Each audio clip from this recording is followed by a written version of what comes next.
Right, welcome back. This is Wake Up Sierra Leone, your favorite breakfast show here on your home of credible, factual and balanced news, AYV Television. Don't forget we're streaming live on Facebook. Find us at AYV Sierra Leone Facebook page and share your comments and thoughts with us this morning. All right, like we mentioned this morning, we're marking the 4th anniversary of the SLPP-led administration. In the president's first speech in Parliament, the president mentioned his government inherited an economy on the brink of collapse with double-digit inflation, low domestic revenue mobilization, high domestic debt burden, unsustainable external debt, huge arrears to contractors and state of austerity, among other things, and assured Sierra Leoneans of his government's commitment to put the economy on the road to recovery. 4 years down the line this morning, we're going to assess how far the government has gone in fulfilling its promise to Sierra Leoneans. We have with us Cyril Django, political economist, and Mohamed Ibrahim Ganawa, senior economist from the Institute of Governance Reform. Gentlemen, good morning and welcome to the show. Good morning. Good morning. Good morning, hosts. So let's start off, but let's just quickly inform our audience, both our viewers and listeners, that we invited a representative from the Ministry of Finance to have actually given us the current state to tell us what is happening with the economy, but they said they have other engagements, and when they are ready to come out, they will. And we've also assured them when they are ready to come out, the platform is here. All right, Cyril, let's first, holistically, where would you put Sierra Leone's economy, especially with the state the president mentioned he inherited and where we are? 2018, on a day like this, was a very optimistic moment for Sierra Leone economically. Because if you remember before the government of President Bio, we were battling with potential fuel price hike. We had lack of confidence in the international financial institutions as they were drawing down on the support to the APC government. So there was heightened optimism that come the BA government, there would be radical reforms. And to be frank, 2018, 2019 GDP were the highest when you compare that to 2014 and 2015. The economy really shot up. By 2020, GDP dropped radically, and it is further dropping down the scale up to this point. However, we have seen several signs of social impact by this government to ensure that poverty is addressed. We have the FET Po project. We have the Munafa Fund project. Those were very powerful social interventions during the COVID problem, which helped in a way to bring money into the pockets of people. So we can say socially that intervention of ensuring the poor and vulnerable, including those that are handicapped, get funding from government is quite laudable. You would also say that government has been very much at progressive levels in terms of attracting foreign funding. Remember, like I said, DPC was facing a host of problems with the IFIs. But President Bio's government has been able to attract a lot of donor funding, such that we are seeing that for last year, of 9 trillion leones revenue, 2 trillion leones was from foreign direct investments or foreign funding in grants. Sorry.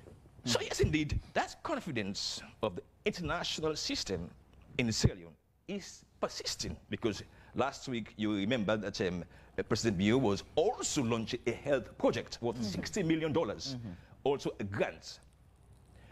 That said, those are microeconomic gains, really. On the wider scale, in terms of controlling inflation, up the export levels, local manufacturing, tax. We've seen major negative ramifications for the economy. Let me show you one point here. You don't have this GST brouhaha that's happening. Government, instead of increasing the tax threshold, because they were never saying that, they were simply confusing the whole reason why people were getting vexed. A government was saying if you are doing a business that is generating revenue of 200 million leones and above, you are subject to a GST. That was long, 2018, way back. 2019. Come this year on this GST, the ECR machine, they dropped the threshold to 100 million leones, affecting a wider range of businesses, economic sectors. That is a cause for major concern. When you hear we have grants, let me tell my audience, when you hear that we have grants, you see a lot of bluffing. Those are concessionary grants. What are concessionary loans? Every grant you hear, once you hear the word concessionary loans, in the loan, there is a concession for grants. That does not negate the fact that that loan has substantial interest to it.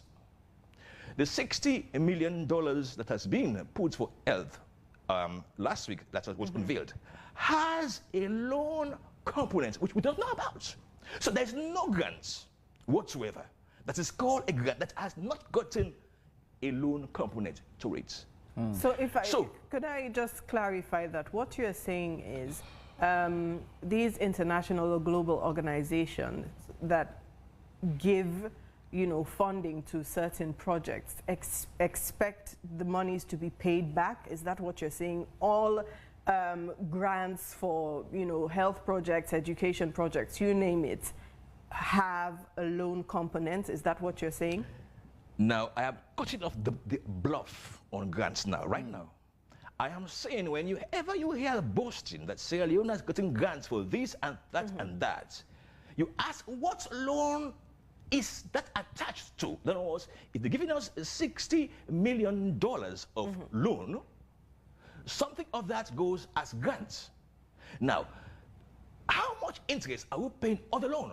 So on the loan covers the grants. So you're going to pay for that grant willy-nilly without you, the people, knowing that the grant is in fact part and parcel of the burden of the state. Forgive me, I'm just a little bit confused. Let's go back. Okay. One of the good things you mentioned about this current government on this front has to do with the attraction of foreign or direct funds, correct? Yeah. And which includes all of these. So now going back to these grants being given and that aspect of loan that we do not know about as people, is that to say, in as much as the government is attracting these direct foreign funds, there is still, a problem to that? Exactly. There is the problem to that, which says that when you're looking at our expenditure profile, our second major expenditure is servicing debts. For just the couple of, every month, remember last year, the president confirmed when the leone was 10,000 leones to the dollar, that we were paying, we are servicing debt, not paying debt, please. Servicing we are servicing debt of 100 billion leones a month. Now, imagine with the rapid drop of the leone against the dollar, that could have gone up to 140 billion leones. Those are high expenditures which take off the sword from addressing poverty issues, such that when you are paying 48% of your budget on wages and salaries, and you're paying something like 20% of your revenues on debt servicing, it tells you there is little you could do to address the real I know that economic factors. there are concerns around our debt status, and the figures are quite scary. And for some economists, they will tell you our current debt is apparently taking our 3 years GDP put together. I mean, as a nation, 3 years GDP put together is what we're actually looking at in terms of our external debt. But just quickly, before going to the specifics of our debt, do you see any form, because literally the government inherited an austerity, a nation that was implementing austerity measures aimed at saving recurrent expenditure of about 309 billion when the previous government was in power.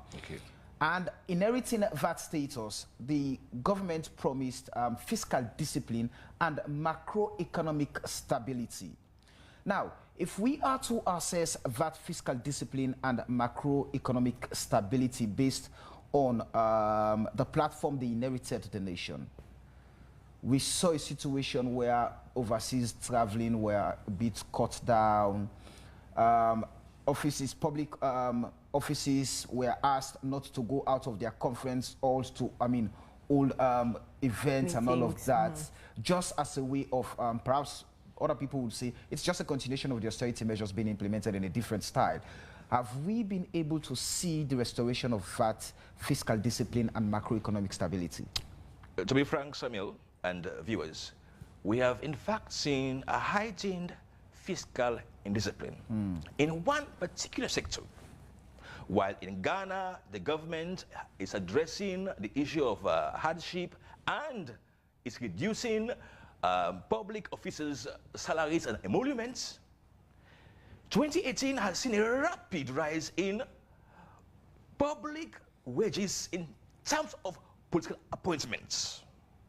We should never confuse the rise in public wages to that of the broad civil service.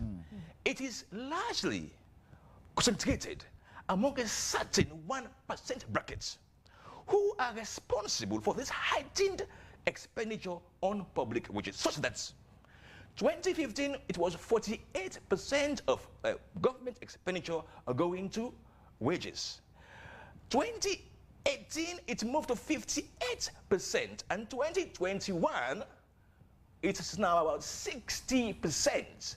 That is a major fiscal mismatch, such that instead of us having a development incremental funding, in other words, you increasing your funding for development, you will see rather a drop in investments on development projects and an increase in what we call recurrent expenditure, things that you will not gain from. But according to the budget presented in Parliament for this fiscal year 2022, for example, the Ministry of Finance clearly mentioned that we're moving away from recurrent expenditure to capital investments. So even the budgets, that will be allocated to different days and all of that, it has to be based on projects, service delivery. The impact must be felt. So without projects, those funds would not be released. So is that not a very good shift from recurrent expenditure to capital investments? You're talking about what you've seen theoretically in a budget. I am talking about what is happening today, now. And I am saying that in terms of revenue, if the government is determined to improve on the revenue, do you believe, Samuel and Tonia, that revenue aspects, the highest revenue earner for this country, shockingly, is your payee you pay, me and you, the tax we pay at the end of the month. That's the highest, which is for me a major nonsense. Next highest income is import and excise. 38% of the 9 trillion is from those who are importing and exporting. Next, you come to the GST. GST is supposed to show the healthy nature of your economy. In other words, how robust is the economy in terms of industries paying up on their GST. It's just 19% of the 9 trillion for 2021. If you look at the budget, you find out that 2 areas there that are supposed to be our salvation, our economic redemption, are contributing almost nothing. 1, mining royalties. we are only getting a mega 4% of the 9 trillion is coming from mines, royalties. And yet we have gold, we have diamond, we have bauxite.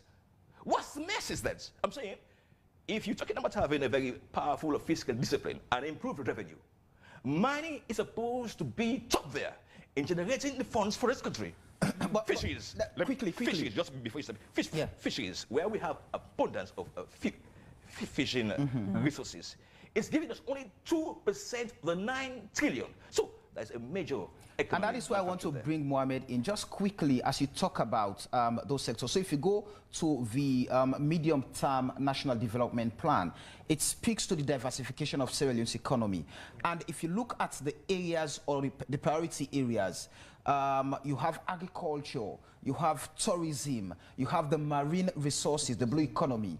And the mining, the extractive is just, I think, about 5 or 6 if you go according to the chronological order in which the pillars are mentioned, which means President Bio and his government knew that the extractive sector has failed us, so they wanted to shift the revenue mobilization aspect to those areas.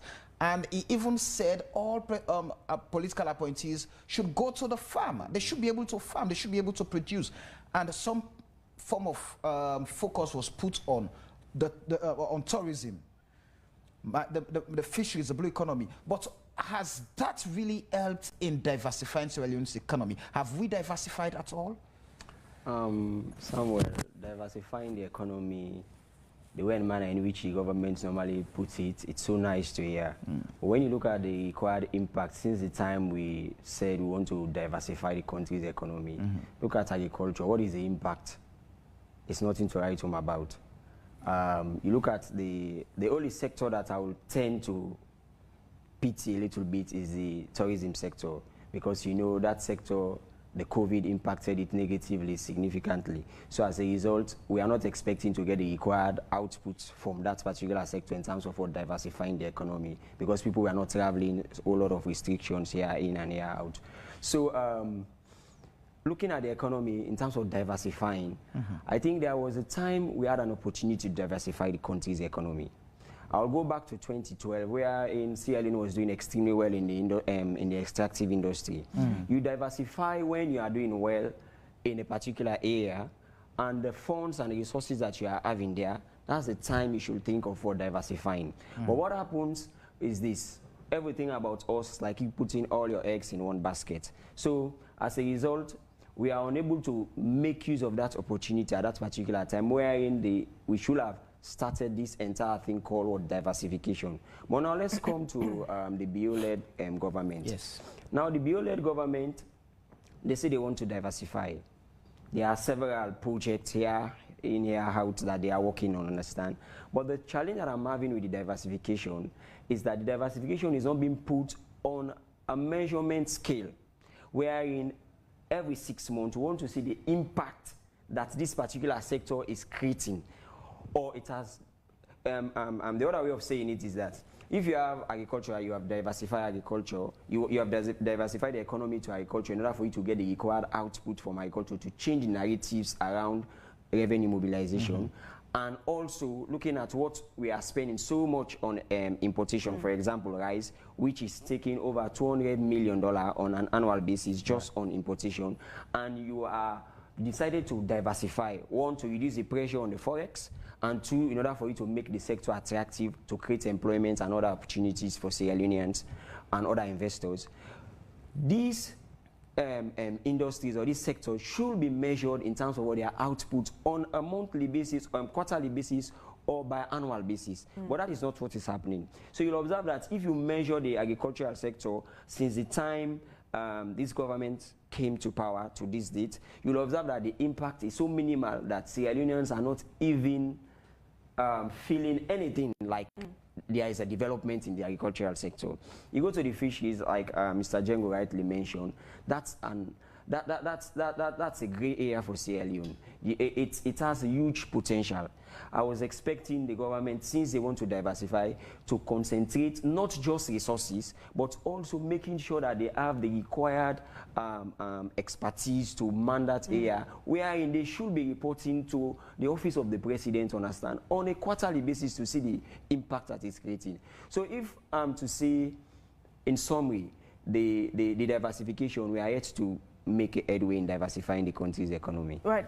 You mentioned the only sector you would, leave out of this when you talk about the economy is perhaps the tourism sector, which you said is affected by COVID-19. But one could easily argue that COVID-19 affected all sectors. It affected the entire economy of not just Sierra Leone, but the global economy. So is that justifiable to say this is why development has slowed down in the country?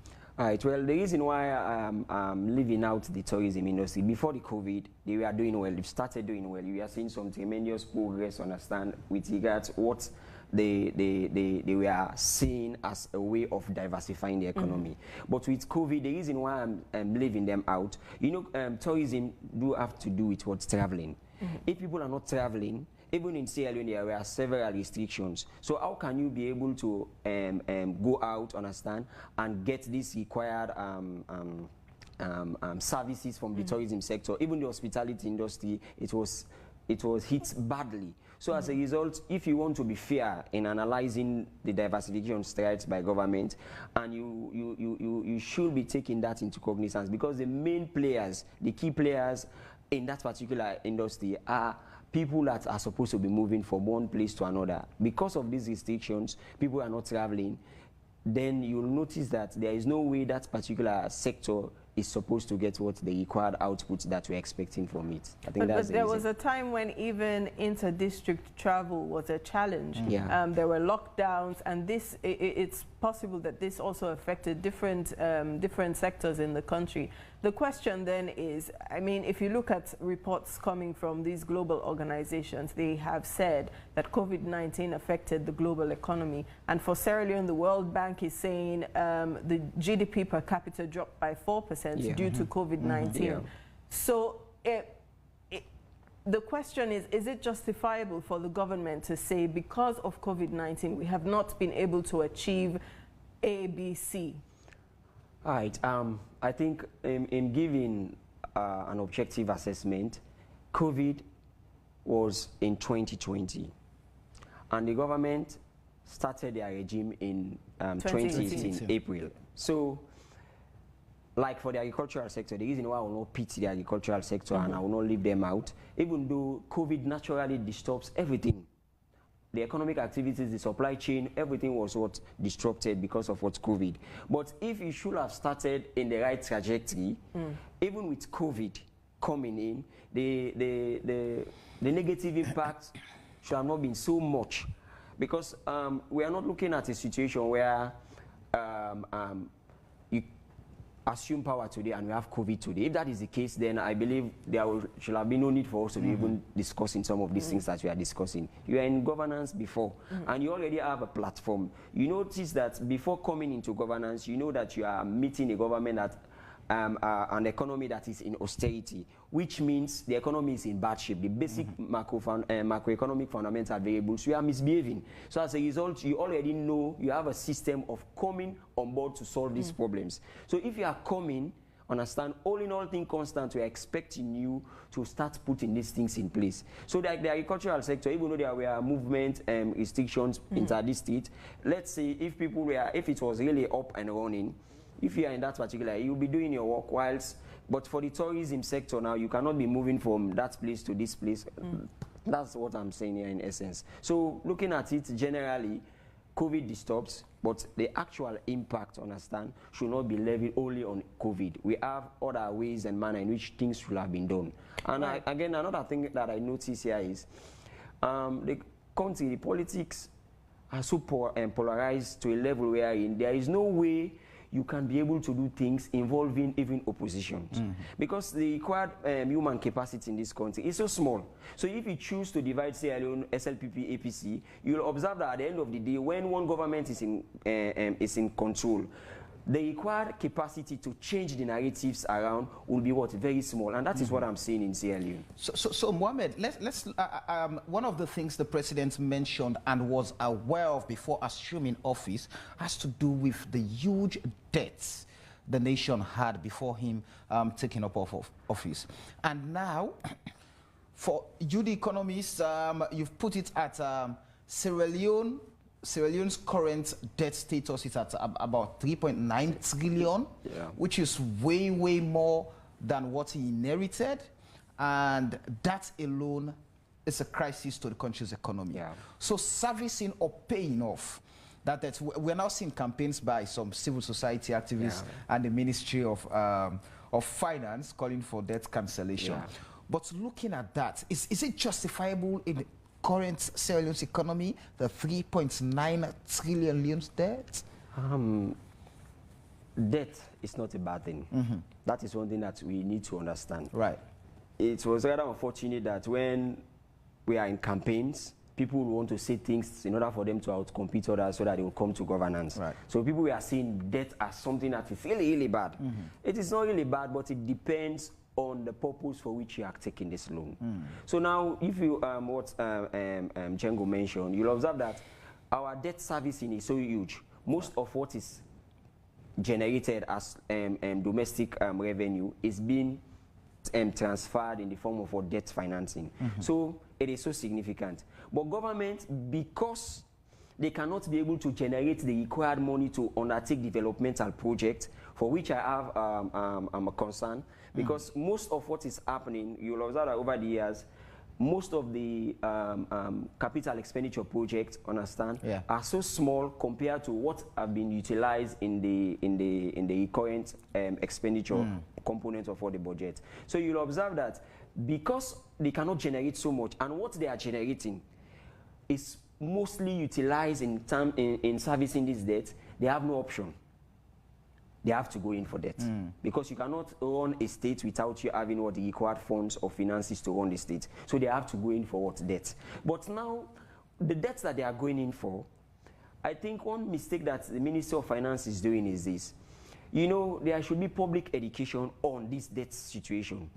These are not things that people should be, because when somebody that is having an informed, coming from an informed point of view, talking debt, you'll observe that the fear around debt will be relatively what ease off than somebody that is not having any clue. When that person say 3.9 trillion, it becomes so scary. Right. So again, if you are going in for this debt, we need to be seeing the required impact on the economy.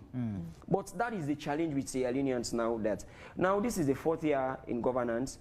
Next year by now we'll be going into what? Elections. So what has happened with this debt, this huge amount of money? What are the developmental projects, even though there are some areas that they have done well, which I think we'll go on to later. But the debt issue in this country is so scary because we are collecting every other day, but at the end of the day, the impact of the debt is not seen by us Sierra Leoneans.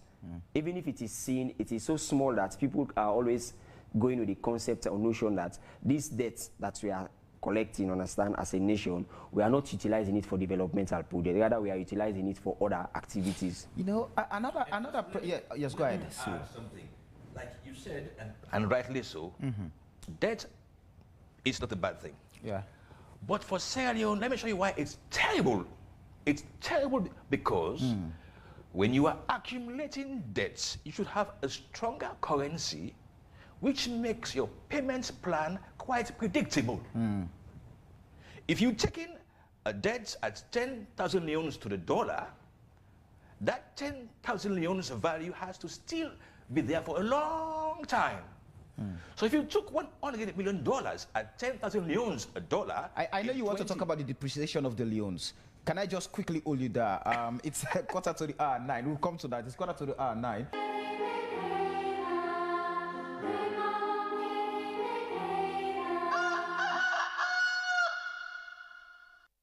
And welcome back to Wake Up Sierra Leone on AYV Television. Thank you for staying with us. After that quick break, we'll take some messages from our Facebook page shortly. But we continue the conversation on President Bio's 4th year in office. This is his 4th anniversary since he was sworn in 2018. So Cyril, you were Yes. talking on the depreciation of the leones. Yes. So let me say it again. Now, debt is not bad at all. Yeah. We are all in debt generally, same to the government. But you must have to note one thing. When you take in debt, you have to ensure you have currency stability. 10,000 leones for the dollar, good enough. But by the time you're going to pay that debt, and that leone has moved to 13,000 leones, it becomes a massive burden on your budget, which means that when you are changing the price of fuel, you're going to also include payment of that debt in it, so that if the nominal price for fuel is 14,000 leones, there's a 1,000 leones added to capture the inflation that you took the money for at 10,000 leones.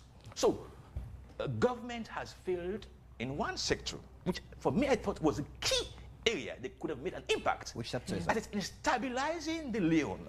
How do you stabilize it? Because I was just going to ask. Watch around the world. This is the smartest thing any government should do.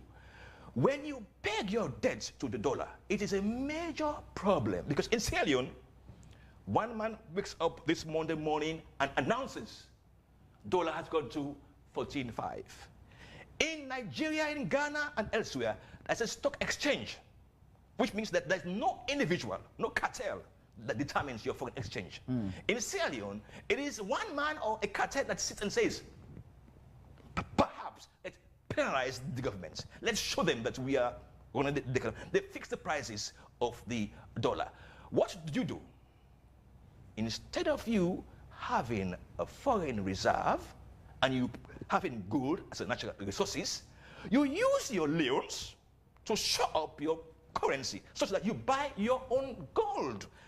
Government should, as a matter of fact, have a gold and diamond company that it could have outsourced to some powerful firm, you know, that basically buys these gold from the local gold producers, the local diamond.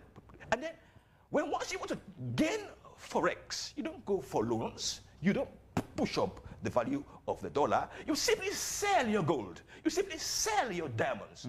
The world, Samuel Antonia, is radically aware that the dollar is a major cause for inflation for poor countries. And if you're blessed with gold and diamonds and bauxite, you have to increase the revenue from those ends from a mere 4% to 10, 15%. And that should be able to cushion the problem, the effect. But let me ask you again, another problem, just quickly before we start taking messages. Another problem the SLPP highlighted before coming to power had to do with over-bloated wage bill. The workforce, the public workforce was over-bloated. In fact, it was tagged as jobs for the Kuruma boys. They were just creating jobs for the Kuruma boys to the point that the wage bill was something we were not able to keep. But we've seen in recent times, now the opposition politicians are saying, come, wait a minute. You, condemned us for having over-bloated wage bill. What are you doing? This is no longer over-bloated. For lack of better words, you've tripled the wage bill to a point that we're struggling every now and then to even pay salaries. Do you see that as another pressure on the economy? That point you've raised is a winning strategy for any opposition, wherein the wage bill has increased, but those who are supposed to have this increment in wage bills are a 1% of society. And you wonder, why is this wage bill rising? It's rising because everybody who's made a commissioner, a chairman, a minister, deputy minister, ambassador, always wants to go out of Sierra Leone in the first few months in office.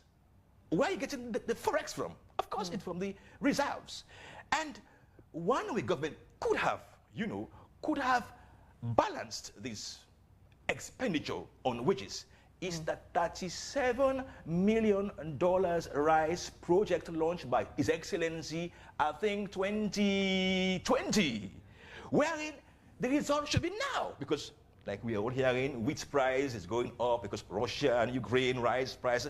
This is the time, because you were asking about why should they be saying, perhaps government has a point about having COVID-19 and all, but you had a $37 million window. What did we see? We saw the party guys. Those are some of who were sitting with me in the buffers and talking slush. Now wealthy guys, you know, where is the output at this point in time when we could have reduced our dependence on using the forex to bring in imports for rice? Where's the gain? That project has seemingly stalled because the first debates, because it was supposed to be something like $200 million investments. The bet of $37 million has been squandered. Nothing to show for it. But that, if it was a success, I can tell you, it would have been able to balance off our expenditure on rice imports as we upgrade our local rice production. But it's a failure, and I think that is a problem which we have to address urgently. Another, you know, an alternative argument to increased government expenditure could be the investment in education.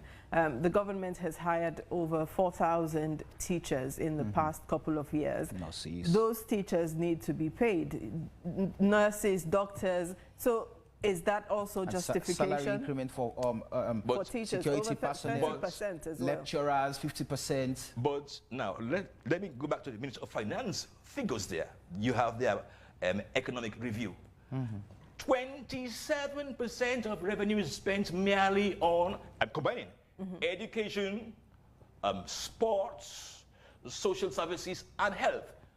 27%. So which means, if the President has said, he is spending 21% of GDP on education, it tells you the one for sports, the one for health, the one for all are very, very minimal. They are very, very small. It tells you one thing, that our president is a very nice guy. He's a free will leader.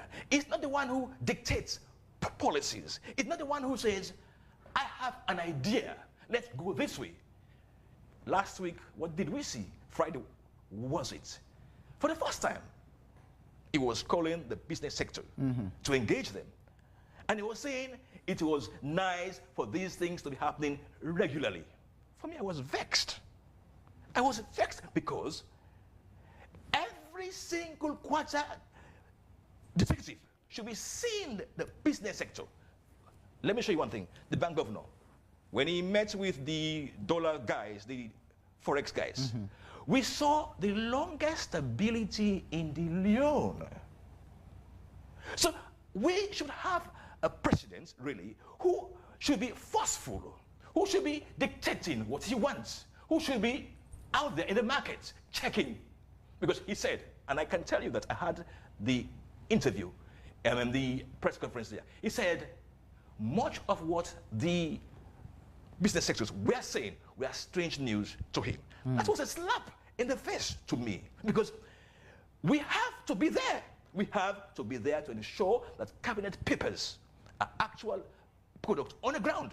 So we need a regular meeting point between the president and his cabinet and the business sector, without which somebody tomorrow morning will wake up in the morning and says, today dollar is 14,000 leones to the leone. That, for me, is a major complaint that should also be addressed by who?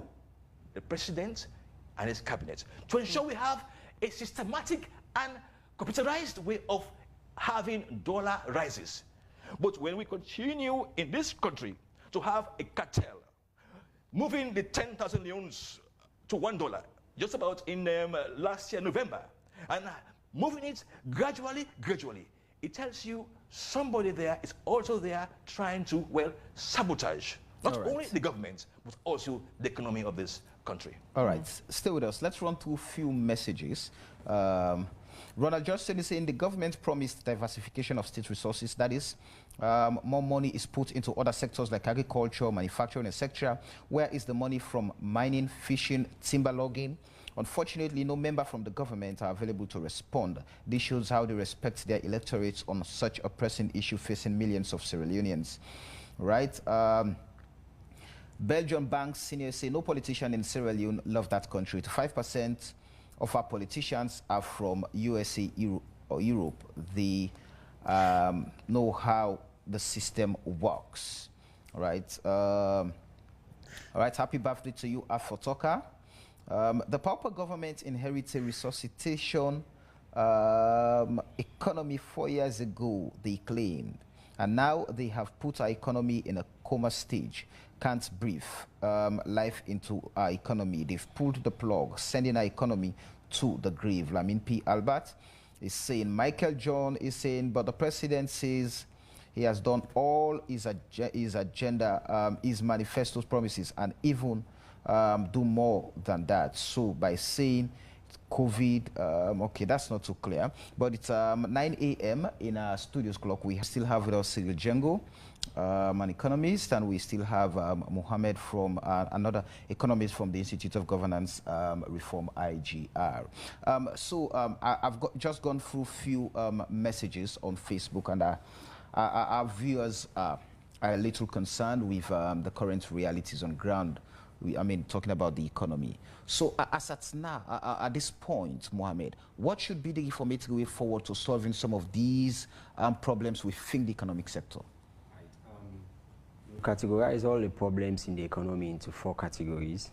One of them is the exchange rate, which has a ripple effect on most of the things, if not all, most of the things that are happening. The reason is because Sierra Leone is an import-driven economy, where most of what is being consumed here is being imported from other nations. And one way we could be able to solve this exchange rate problem is for us to try as much as we can in order for us to use what we refer to as a currency swap. There was a time I was having a TV program with the Director of Research, Bank of Sierra Leone. I mentioned this to in that program, and after the program we discussed, and he says this is something that they are going to make sure they work on. What is this currency swap? Most of what is being imported in Sierra Leone is from China. So instead of us to be going around to get the dollar in order for us to buy from China, there should be a bilateral relationship which is already existing between the government of Sierra Leone and that of China, wherein we don't need the dollar to buy from China. We just need to make sure we get the money and we do the conversion to the Chinese yuan, understand? Rather than us using the dollar. When you go there again, you have to convert it, understand? So that is one possible way of reducing the pressure as an import-driven economy. That's a short-term measure. Another way, again, in order for us to up our game in terms of our forex, in order for it to appreciate and change the narratives, is for us to think out of the box.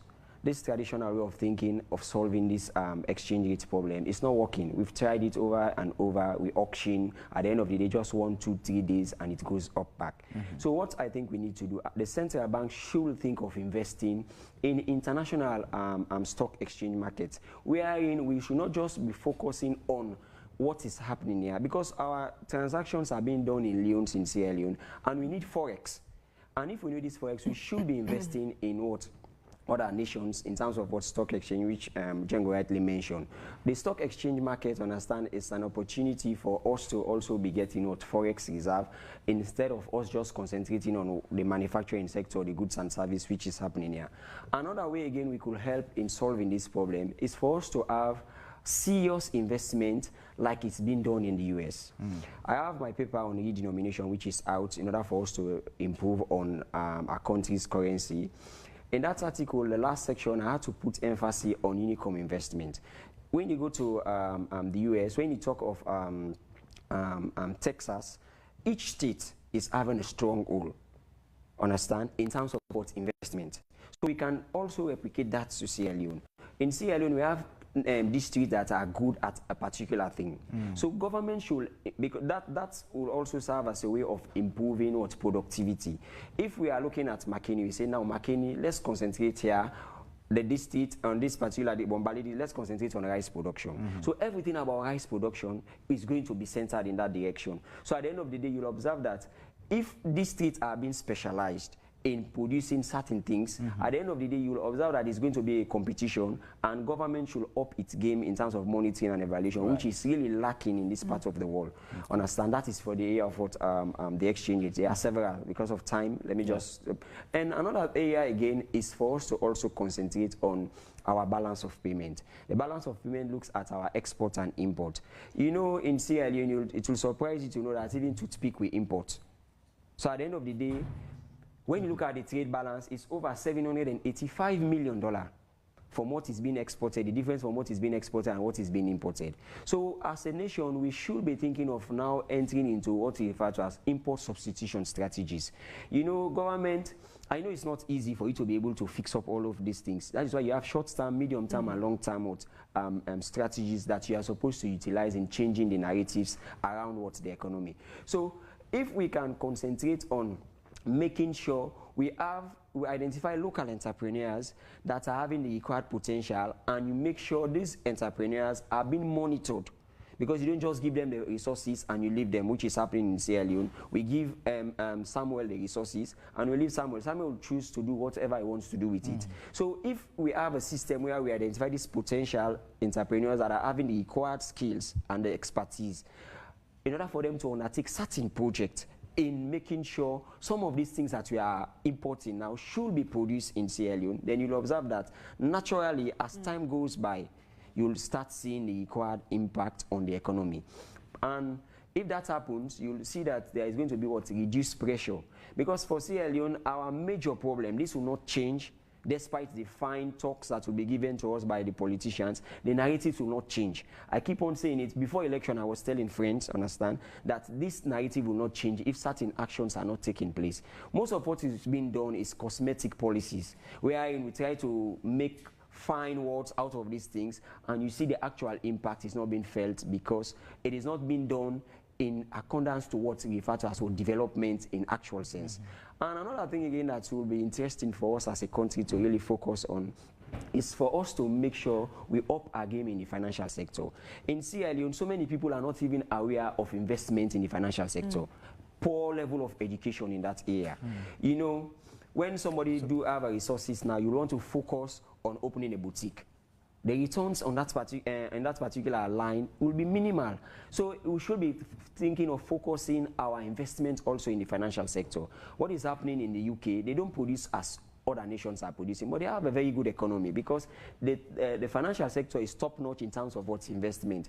When the financial sector is doing well, but this could be accompanied by you having a relatively stable exchange rate in terms of what we refer to as the leone to the dollar, which is the most popularized one.